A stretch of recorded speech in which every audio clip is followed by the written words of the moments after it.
उसके मुंह से दहशत ज़दा आवाज निकली। एजाज। एजाज की आंखों से चिंगारियां निकल रही थी। वो खूनी निगाहों से एथा को और मुझे देख रहा था। गो एथा ने बहुत सी बातें की थी, मुझे बताया था गो एजाज देवता है, लेकिन बूढ़ा उसका गुलाम है और वह इससे बिल्कुल खौफजदा नहीं है। लेकिन इस वक्त उसकी जो हालत थी उसे देखकर मुझे अंदाजा हो गया था कि एथा इतनी बहादुर नहीं है जितना खुद को जाहिर कर रही थी। एजाज को देखकर जैसे उसके बदन का खून सूख कर रह गया था। एथा। एजाज की जानदार आवाज उभरी, लेकिन एथा बदस्तूर सख्ती के आलम में पड़ी रही। मैं अलबत्ता उठ गया था। मैं सोच रहा था कि हालात का अंदाजा करूं। अभी इन हजरत से भिड़ने में फायदा नहीं है। देखना यह है कि ऊंट किस करवट बहता है। चुनाचा मैं एक तरफ खड़ा हो गया। वो तुझसे ज्यादा जुर्रतमंद है एथा, पर न शायद इसके लिए कि वो एजाज से वाकिफ नहीं है, लेकिन तू एजाज को बाखूबी जानती है। क्या तेरा ख्याल था कि आसमानों के अकीदे हल करने वाले को बेपुरस की एक जलील रकासा धोखा दे सकेगी? एजाज ने कहा और एथा ने एक गहरी सांस ली। उसके चेहरे के तासरात बदले और फिर इनमें तीखापन आने लगा। फिर उठी जैसे जाग उठी हो। तब वो तन कर एजाज के सामने खड़ी होगी। तूने इन सब के सामने मेरी तौहीन करने का फैसला कर लिया है एजाज, ये जो तेरे अदना गुलामों में से हैं। क्या मैं तुझे याद दिलाऊं कि एजाज की महबूबा का दर्जा इन कुत्तों से कहीं ज्यादा बुलंद है? क्या मैं तुझे बताऊं कि मेरे एक इशारे पर तेरी मदद से इनकी गर्दनें इनकी शानों से उतारी जा सकती हैं? क्या मैं तुझे बताऊं कि ये हक तेरा ही दिया हुआ है? एथा ने जहरीले लहजे में कहा और बूढ़े एजाज की शक्ल देखने लगी, लेकिन बूढ़े के कहरो गजब में कोई तब्दीली नहीं आई थी। अलबत्ता उसके गुस्से में भी एक पुरस्रार सा ठहराव था और मैं जानता था कि ऐसे खतरनाक इंसान किस कदर खतरनाक होते हैं। हाँ, ये सब कुछ दुरुस्त है था, तेरी एक एक बात ठीक है, लेकिन इस वक्त से पीछे चली जा। जब मैंने तुझे देखा था तो क्या थे? एक मामूली रकासा। तुझे तेरी माँ ने जमीन के नीचे परवरिश किया था कि तेरा हुस्न यकता था। और क्या तेरी माँ की यह ख्वाहिश नहीं थी कि तुझे तेरे हुस्न की पूरी कीमत मिले? और क्या लेपुर इसकी मुकम्मल हुक्मरानी तेरे हुस्न की पूरी कीमत न थी? ये ना भूल है था कि इससे कबल जब तू रब्बे औसास के माबद में एक रकासा की हैसियत से दाखिल हुई थी तो सिर्फ लेपुरुस की एक मामूली औरत थी। ये रब्बे औसास की आंख थी जिसने तुझे देखा और तेरे मर्तबे को बुलंद करने की हमें हदायत की। सो हमने तुझे महबूबा बना लिया, और जो एजाज की महबूबा हो उसे कितना बुलंद होना चाहिए। लेकिन गद्दारी की मुर्तकिब होकर क्या तू अपना सारा वकार खो चुकी है? तो क्या तूने अपनी निगाहों में मेरी हैसियत खत्म कर दी है एजाज? एथा ने जहरीले अंदाज में पूछा। हाँ, तुझे इस हाल में देख कर। और क्या अब तुझे मेरी जरूरत नहीं रही? इसका फैसला तुझसे खलवत में होगा। नहीं, फैसला अभी होगा, क्योंकि तूने मुझे अदना लोगों के सामने जलील किया है। इन्हीं अदना लोगों ने मुझे तेरी गद्दारी की इतला दी है। एजाज ने कहा। तब इन्हीं अदना लोगों के सामने तू मुझे मौत की सजा दे, ताकि इनकी वो ख्वाहिश पूरी हो जाए जिसकी तकमील के लिए तेरे पास गए थे। मैं इन्हीं के सामने तेरे अताब का शिकार होना चाहती हूँ। नहीं, मैं खलवत में। एजाज ने कहना चाहा। हरगिज नहीं, तू यहीं मेरी सजा का ऐलान करता कि मैं तेरी खलवत की कहानी आम कर दूं। मुझे भी तो कुछ कहने का मौका दे एजाज, और इनके सामने जो मेरे दुश्मन हैं सिर्फ इसलिए कि मैंने इनका कहना नहीं माना। कहा नहीं माना? एजाज चौंक पड़ा। हाँ, जोपास बूढ़े मरियल गिद ने हमेशा तुझे कोसा कि तेरी निगाह मेरे ऊपर क्यों पड़ गई, और यह हमेशा मुझे तरकीब देता रहा कि मैं तुझसे पूछीदा इसकी खलवत आबाद करूं। और जब मैंने इनकार किया तो आज इसने मेरी लग्जिश से पूरा फायदा उठाया। नहीं, यह गलत है, यह गलत है। जोपास कांप कर बोला। अगर ये गलत है तो तू कांप क्यों रहा है जोपास? बोल, फिर तुझे क्या पड़ी थी कि तू जाकर एजाज को ले आया? ये मेरा फर्ज था कि मैं एजाज देवता को तेरी लग्जिश से बाखबर करूं। अगर मैं ये बात तेरी खातिर इससे पूछीदा रखता तो गुनाह का मुर्तकिब होता। कल जब एजाज देवता मुझसे सवाल करता कि मैंने इससे गद्दारी क्यों की, तो मैं क्या जवाब देता? जोपास जल्दी से बोला। मैं जानती हूँ बूढ़े साहब, तू बेहद चालाक है, लेकिन मैं तुझसे कुछ न कहूंगी। मैं फैसला चाहती हूँ एजाज। एथा बोली। तेरा फैसला माबद में होगा। पहले मैं इस अहमक को इसकी हमाकत का मजा चखा दूं, जिसने ये जानने के बावजूद क्या था मेरी महबूबा है इसे आगोश में लेने की जुर्रत की। एजाज ने मुझे घूरते हुए कहा। तब मैं हंस पड़ा और मैंने लापरवाही से कहा। अनोखी बात है एजाज, तू सजा उसे दे रहा है जिसका कोई कसूर नहीं है। पूछ जोपास से, क्या मैंने एथा के आगोश में आने की जुर्रत की थी? क्या मैंने एथा के आने के बाद भी जोपास से ये नहीं कहा था कि वो मुझे जाने की इजाजत दे? मैं एथा के पास नहीं जाना चाहता। क्या इसने ये कहा था? एजाज ने पूछा। मुझे याद नहीं। तो कैसा देवता है एजाज? तुझे ये भी नहीं मालूम कि कोई तेरी महबूबा की आगोश में है? अगर ये लोग तुझे ना बताते तो तुझे कभी पता ना चलता, और तुझे इनका क्या पता चलता होगा जो तेरे खिलाफ न जाने क्या क्या करते रहते। क्या कहना चाहता है तू? एजाज ताड़ा। यही कि तू सारी बातें दूसरों से मालूम करता है, जो दिल चाहता है दूसरे लोग कह देते हैं। देवता होकर तेरा इल्म नाकिस है और तू किसी के बारे में कुछ नहीं जानता। और तुम लोग, मालूम होता है लेपुरस अहमक कदों की बस्ती है, कोई नहीं सोचता, बस अंधे इकदाम होते हैं। अरे तुम लोगों ने ऐसे लिजलिजे बूढ़े को देवता क्यों बना दिया है जिसे कुछ भी नहीं मालूम? ये अल्फाज मैंने जोपास और उसके साथ आने वालों को देकर कहे थे। खामोश रह गुस्ताख, तू नहीं जानता तुझे तेरी गुस्ताखी की कितनी बड़ी सजा मिलेगी। यह सजा भी तू इन्हीं लोगों से दिलवाएगा एजाज, क्योंकि तू खुद तो एक औरत को मुतमईन करने की हिम्मत नहीं रखता। मैंने हंसते हुए कहा और एजाज चराग पा हो गया। देख है गुस्ताख बेअदब, मैं क्या कुव्वत रखता हूँ। एजाज ने कहा और उसने अपनी लंबी छड़ी का रुख मेरी तरफ कर दिया। जोपास और दूसरे लोग सहमे हुए अंदाज में पीछे हट गए। छड़ी से लंबे लंबे नारंगी शोले निकले और मेरे बदन की जानिब लपके। कमरे की फिजा एकदम गर्म हो गई। न जाने कैसी आग थी। बिलाशुबा प्रोफेसर वो आज तक मेरी समझ में नहीं आ सकी। बिलाशुबा उसकी जद में आने वाली हर शय आन के आन में खाकस्तर हो जाती। लेकिन तुम जानते हो प्रोफेसर की आग से मेरी दोस्ती कितनी पुरानी है। ये कहीं भी हो, किसी भी शक्ल में हो, मेरा हमेशा ख्याल रखती है। इसके शोलों में मेरे लिए हमेशा मोहब्बत होती है। सो किसी पालतू कुत्ते की मानत जो अपने आका से बेपनाह मोहब्बत करता हो। आके शोलों ने मेरा बदन चाटना शुरू कर दिया और चूंकि ये मखसूस आग सख्त हिद्दत रखती थी, इसलिए मेरे बदन में सरूर की लहरें तोड़ने लगी। मेरे रंग को कुछ और जला मिल गई और ताब एजाज का मुंह हैरत से खुल गया। उसने मुखलावे अंदाज में दूसरों की तरफ देखा और फिर अपनी छड़ी की तरफ। देखा तुमने, इसका कहर मेरा कुछ नहीं बिगाड़ सकता और अब तुम सबको मेरा कहर बर्दाश्त करना पड़ेगा। बोलो जोपास, मुझसे मुआयदा करो। मैं तुम्हें इस झूठे देवता से निजात दिला सकता हूँ। मैं तुम्हारी हैसियत बहाल कर सकता हूँ। मैं इससे ज्यादा ताकतवर हूँ, मैं इससे ज्यादा बासर हूँ। बको मत, गिरफ्तार कर लो इसे। पेंडो ने बाहर रुक करके आवाज लगाई और बहुत से लोग अंदर घुस आए। एक लम्हे के लिए मेरे रोंगटे खड़े हो गए। मेरे दिल में जोश उभरा, लेकिन अभी मसलहत इसी बात में थी कि खामोशी से गिरफ्तार हो जाया जाए, वरना वो मुसीबत में फंस जाते जो इनकी कैद में थे। मैंने खामोशी से खुद को उनके हवाले कर दिया। पेंडो इन लोगों में पेश पेश था, अलबत्ता जोपास साकत खड़ा था। ले जाओ इसे, सख्त कैद में रखो। मैं बहुत जल्द इसका फैसला करूंगा। मेरा साथी कहाँ है? मैंने पूछा। ओह हाँ, इसका साथी भी है, इसे देखो, पेंडो ने कहा और दूसरे लोग कमरे की तरफ दौड़े। तब मुझे अपनी हमाकत का एहसास हुआ। इस वक्त जल्दबाजी कर गया था, वरना इन लोगों की तवज्जो सिर्फ मेरी तरफ थी। बहरहाल वो मुझे गिरफ्तार करके ले चले और मैं खामोश रहा। चाइल्ड लिपास चालाकी से काम लेकर निकल गई थी, क्योंकि वो इसकी तलाश में भाग दौड़ कर रही थी। मुझे पहाड़ी टीकरी पर बने हुए कैदखाने में कैद कर दिया गया, ताकि मैं दूर दूर से लोगों की निगाहों में रहूं। इस कैदखाने की दीवारें मेरे लिए कोई हैसियत नहीं रखती थी, लेकिन अभी सब्र की जरूरत थी। तब मैंने सोचा कि बहरहाल मैं आजाद हूँ, इंतजार कर लेने में कोई हर्ज नहीं है। देख लेता हूँ कि ऊंट किस करवट बैठता है। जब कोई काम न बना तो फिर देख लूंगा।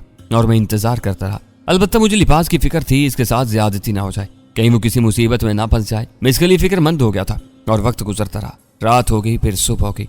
मुझे किसी ने न पूछा, अलबत्ता टीकरी के चारों तरफ लोगों की आवाजें भी आती रही थी। वो रात को भी मेरे खौफ से जागते रहे थे। कालवर मेरे ऊपर पहरे की सख्त अदाएं थी। दूसरा दिन भी इसी तरह गुजर गया और तब मुझे वहशत होने लगी। आज रात और गुजार ली जाए, कल सुबह कुछ करना होगा। बस इससे ज्यादा बर्दाश्त की कुव्वत मेरे अंदर नहीं थी और मैं बेचैनी से सुबह होने का इंतजार करने लगा। लेकिन रात का आखिरी पहर था। मेरे कैदखाने का दरवाजा खोला गया और चंद सिपाहियों ने अंदर झांका। फिर उनमें से एक की आवाज आई, हाँ वो जाग रहा है। तब मुझे अंदर जाने दो। ये अथा की आवाज थी, जिसे मैं साफ पहचान गया। लेकिन मुकद्दस देवता, पेंडो की हदायत है कि अंदर किसी का साया तक न जाए। कुत्तो, तुम पेंडो को मुझ पर फोकियत दे रहे हो? तुम मेरे और पेंडो की हैसियत का फर्क नहीं समझते? ऐथा की उराट सुनाई दी और सिपाही सहम के। दरहकीकत इन चारों को ऐथा और एजाज के दरमियान की खलीज का अभी इल्म नहीं हुआ था। ऐथा अंदर आखी और उसने सिपाहियों से दरवाजा बंद करने के लिए कहा। सिपाहियों ने दरवाजा बंद कर दिया और ऐथा दौड़ती हुई मेरे पास पहुंच गई। उसने उछलकर मेरी गर्दन में बाहें डाल दी और मेरे चेहरे को जगह जगह से चूमने लगी। एतराफ करती हूँ मैकारा कि तुम्हें चाहने वाली तुम्हारे अलावा किसी और को नहीं चाह सकती। अब तुम्हारे बगैर सारी जिंदगी मेरी निगाहों में हीच है। सच अगर तुम ना मिलो तो मौत ही सबसे पुरसुकून होगी। उसने इजहार इश्क शुरू कर दिया, जो इस वक्त मेरे लिए ज्यादा दिलचस्प नहीं था।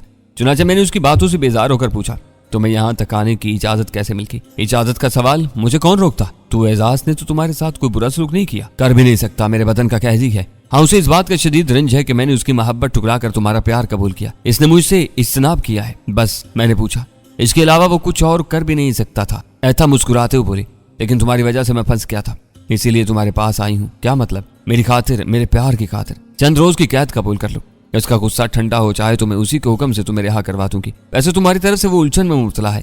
उसे शदीद हैरत है कि उसकी मुआजिजाती आग ने तुम्हें नुकसान क्यों नहीं पहुंचाया। और इस बात पर भी हैरान हूँ मैकारा, जबकि मैंने इस छड़ी के शिकार देखे हैं। इनके बदन की खाल यूं सुलग उठती है जैसे सूखी लकड़ी। ऐथा ने मेरे सीने पर हाथ फेरते हुए उसे जगह जगह से चूमते हुए कहा, मेरा साथी कहाँ है? था मैंने बेचैनी से पूछा। कौन? लिपास? हाँ, मैं उसके लिए सख्त परेशान हूँ।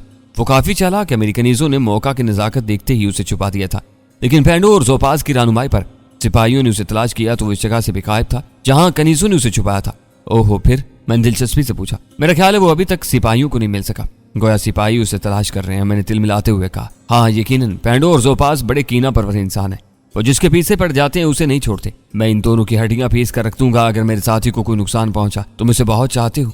ऐथा ने मुस्कुराते हुए कहा। हाँ, मैं उसे बहुत चाहता हूँ।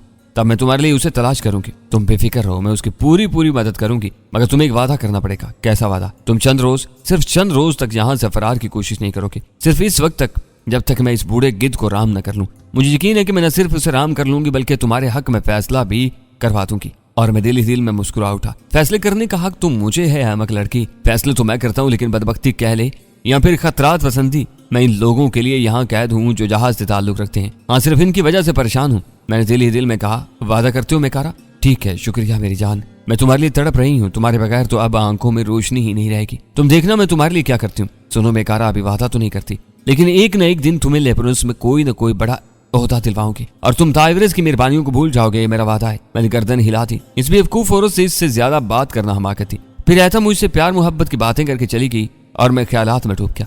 लेकिन इसके बाद मुझे बाकायदा खाना पेश किया गया। कल मैंने ऐसा इन्हें हदायत कर गई थी, किसी मस्त हाथी को लकड़ी के कमजोर पिंजरे में कैद कर लिया जाए तो उसकी क्या कैफियत होगी। जो बंदिश ऐसा मेरे ऊपर लगा गई थी वो बहुत सख्त थी, लेकिन बहरहाल मसलहत के तहत सब कुछ करना पड़ता है। मैं भी मसलहत को होश हो गया था, मुझे भी मसले से काम लेना था। यूं प्रोफेसर मेरी कैद को पूरे 6 दिन गुजर गए। इस रात के बाद ऐता भी मुझसे मिलने नहीं आई। मेरी कैफियत अब जुनून में बदल रही थी। मैं सोच रहा था कि किस मुसीबत में गिरफ्तार हो गया हूं। लेपुरस के लोग यूं नहीं मानेंगे, इनके साथ कोई बुरा सलूक करना ही पड़ेगा। रह गए जहाज वाले तो बहरहाल वो भी मुसीबत में फंस चुके थे। अब उनके साथ जो भी सलूक हो। 7वीं रात ऐता फिर मेरे पास आई, लेकिन इसके चेहरे का रंग उड़ा हुआ था। इसकी आंखों में खौफ जागुज़ी था और एक सिपाही उसे खामोशी से अंदर छोड़ गया था। अंदर आते वो मुझसे लिपट कर सिसकने लगी। हाँ मेकारा, हालात बदल गए। मेरी जान, जिल्लत और रुसवाई अब मेरा मुकद्दर बनेगी। तुम जानती हो मैं यहाँ कैसे आई हूँ? उसने रोते हुए कहा। मैं साकत निगाहों से उसे देख रहा था, एक अफसर को अपने बदन की रिश्वत देकर, वरना अब मेरी हैसियत वो नहीं रही जो थी।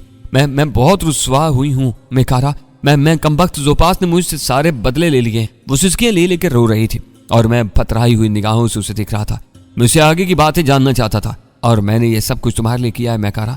मुझे देखो, मैं जिसने दूसरों के सर हमेशा नखूस से झुकाए, आज चारों तरफ से मेरे ऊपर ठोकरें पड़ रही हैं। मेरे साथियों का क्या हाल है था?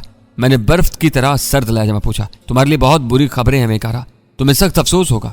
क्या तुम बताना पसंद करोगी? मैंने उसी अंदाज में कहा। पैंडो बहरी कछवा बड़ा ही नमक हराम, बड़ा ही खूनखार है। जोपास खुद उससे खौफजदा रहता है। पैंडो ने तजवीज की और जोपास ने जहाज के सारे कैदियों को डेकोरियम में बुलवाया और डेकोरियम की मौत बड़ी अजियतनाक होती है। 20 जंगली भैंसे 20 सुराखों से निकले और जहाज वालों पर पिल पड़े। उफ, ऐसे खूनखार भैंसे तुमने ना देखे होंगे, लेकिन लेपुरस के वैशी लोगों के लिए ये एक उम्दा खेल है। भैंसों ने उनके बदन की हड्डियां चटखाना शुरू कर दी, लेकिन ये पहला मौका है कि निहत्थे इंसानों ने 9 भैंसे हलाक कर दिए। अगर इनके पास हथियार होते तो शायद भैंसों में से एक भी न बचता। और अब बात उल्टी हो गई है, यानी जहाज वालों में से एक भी जिंदा नहीं बचा। मैंने सुकून से ये कहानी सुनी।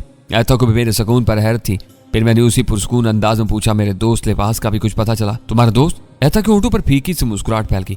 या तुम्हारी महबूबा? उसने मेरी आंखों में देखते हुए कहा और मैं चौंक पड़ा, लेकिन मैंने अपने चेहरे से किसी किस्म के तासरात का अंदाजा नहीं होने दिया। वैसे मैं दिल ही दिल में सोच रहा था कि बिलाखिर लिबास का राज तश्ती अज़बाम हो ही क्या था। क्यों मेकारा, क्या वो तुम्हारी महबूबा थी से क्या मुराद है? मैं भी चौंक पड़ा। सो उसकी कहानी यूं है कि वो जो कोई भी थी बहुत चालाक थी।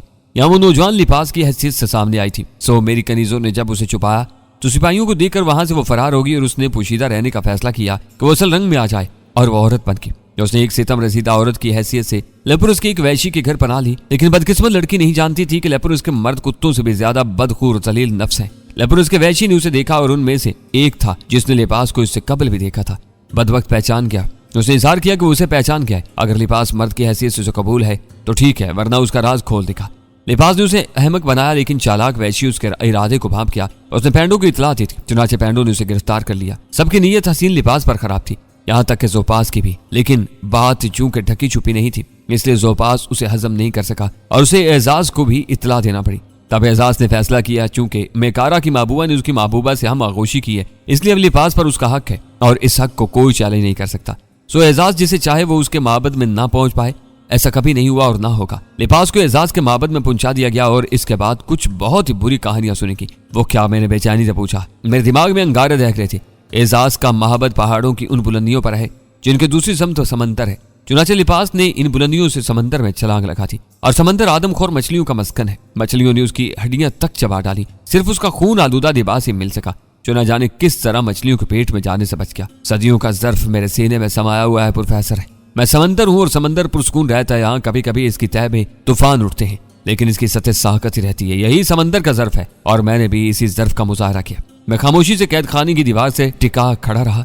हाँ, मेरे ज़हन में कुछ ख्यालात जरूर थे और अनोखे ख्यालात थे जो मुझे परेशान कर रहे थे। लिबास ने कहा था जब उसका राज खुल जाएगा तो उसे मरना पड़ेगा। मैंने कहा था कि मैं देवताओं का भर्ती हूँ मैं उसे मरने नहीं दूंगा, लेकिन देवताओं ने मुझे शिकस्त दी थी। मैं इनके वजूद को ही तस्लीम नहीं करता था, वो मुझे शिकस्त कहां से देते। लेकिन फिर मैं लिबास की मौत को क्या समझता, और अब मुझे देवताओं से इंतकाम लेना था।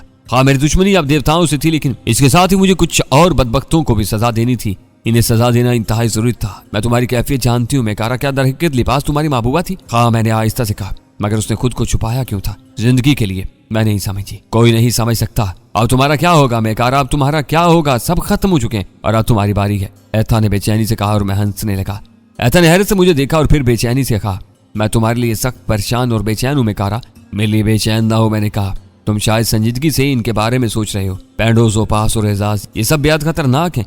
वो तुम्हें अजियत देकर मारेंगे। एक बात बताओ आया था। मैंने उसकी बात सुनी अनसुनी करके कहा, हाँ पूछो। पैंडो कहाँ रहता है? जोपास के महल के दूसरी जानब। पत्थरों की इमारत उसकी है। क्या वो हर वक्त वहां मिलता है? तकरीबन, बशर्ते कि किसी जरूरी काम से किसी के पास न गया हो। और जोपास अपने महल में। एजाज के बारे में भी बता दो। वो पहाड़ों पर बने हुए माबद में रहता है, लेकिन उसके लिए नया माबद तैयार हो रहा है।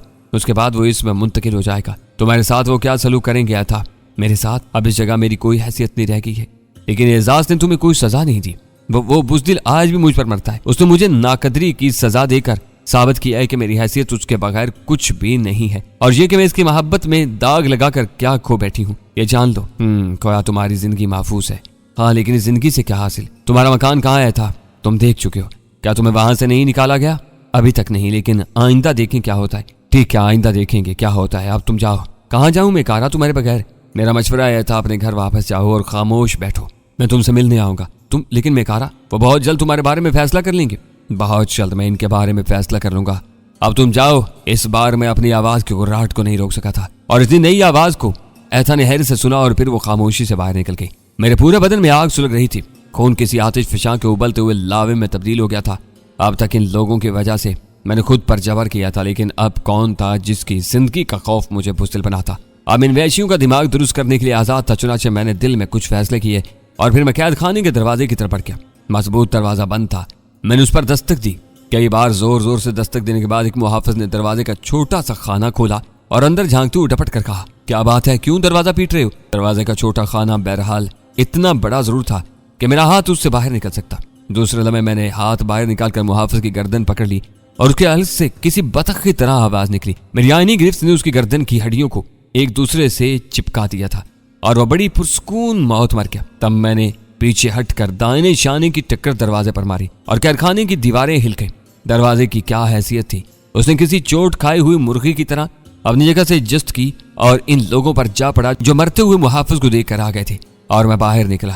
बिलाशुबा मुहाफिजों की एक बड़ी तादाद टीकरे के चारों तरफ मौजूद थी। वो इत्मीनान से बैठे हुए थे। अभी उन्हें ऊपर के वारदात के बारे में कुछ मालूम नहीं हुआ। मैंने खूनी निगाहों से उन्हें देखा और फिर मैं वापस इमारत में चला गया। दरवाजे के नीचे दबे हुए मुहाफिज अब चीखने लगे थे, लेकिन मुझे उनकी परवाह नहीं थी। मैंने ठीकरे का जाए वकू देख लिया था। चुनाचे मैंने सबसे पहले सामने की दीवार पर दोनों हाथ रखे और उसे जोर से धकेल दिया। दीवार की गोल ईंटें बिखर गईं और ठीकरे से नीचे फिसलने लगी। फिर मैं दूसरी दीवार पर पहुंच गया।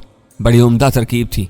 न जाने मुहाफिजों का क्या हशर हुआ था, लेकिन मैंने अपना काम मुकम्मल करने के बाद ही इनका जायजा लिया था। दीवारों की ईंटों ने इनका कीमा बना दिया था। पूरे ठीकरे पर चंद ही मुहाफिज जिंदा बचे थे और वो बुरी तरह नीचे भाग रहे थे। चारों तरफ लोग दबे पड़े थे। मैंने कभी हैकल दरवाजा उठाया और भागने वालों पर दे मारा। भयानक चीखें उभरी, कुछ और मरे और बाकी भागने वालों ने रफ्तार तेज कर दी। तब मैं ठीकरे में नीचे उतरने लगा। वक्त ये था कि मेरा खांडा मेरे पास नहीं था। मुहाफिजों की तलवारें रस्ते में बहुत सी पड़ी थी, लेकिन इन हल्के हथियारों के इस्तेमाल में कुछ लुत्फ नहीं आता था।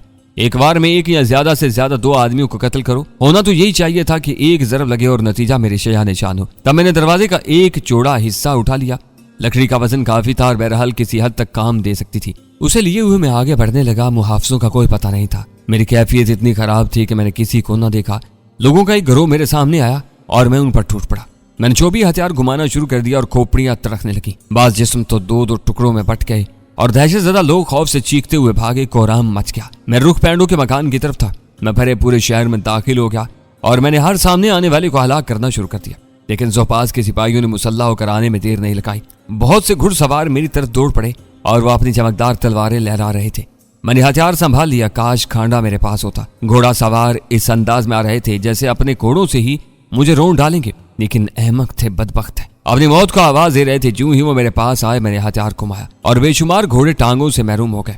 इन्होंने अपने सवारों को इस अंदाज में फेंका कि उनकी खोपड़ियां गर्दनों में धंस गईं। बाकी का हिसाब किताब मैंने शुरू कर दिया था। बेशुमार तलवारें खटाखट मेरे बदन पर पड़ रही थी, लेकिन इसके सिवा कि उनकी धारें कुंद हो जाती और क्या हो सकता था।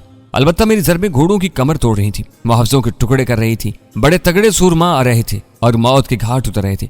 चारों तरफ खून ही खून, आज़ा ही आज़ाब बिखर गए थे। इनका बदन से उड़ने वाले खून के कतरे मेरे बदन पर पड़ रहे थे और अब मैं मुजस्सम खून नजर आने लगा था। दरवाजे का मजबूत टुकड़ा खूब काम कर रहा था। गो इसके काम आने की रफ्तार सुस्त थी। इसकी बनिस्बत मेरा खांडा ज्यादा उम्दगी से काम कर सकता था, लेकिन बहरहाल मजबूरी थी। मेरी निगाहें अब भी कोई वजनी हथियार तलाश कर रही थी, लेकिन इस वक्त तलवारों के अलावा और कुछ नहीं था। मेरे सामने आने वाले अब जान बचाकर भागने लगे थे, लेकिन मैंने भी तय कर लिया था कि सामने आने वाले हर इंसान को कत्ल कर दूंगा। मेरे ऊपर खून सवार हो गया था।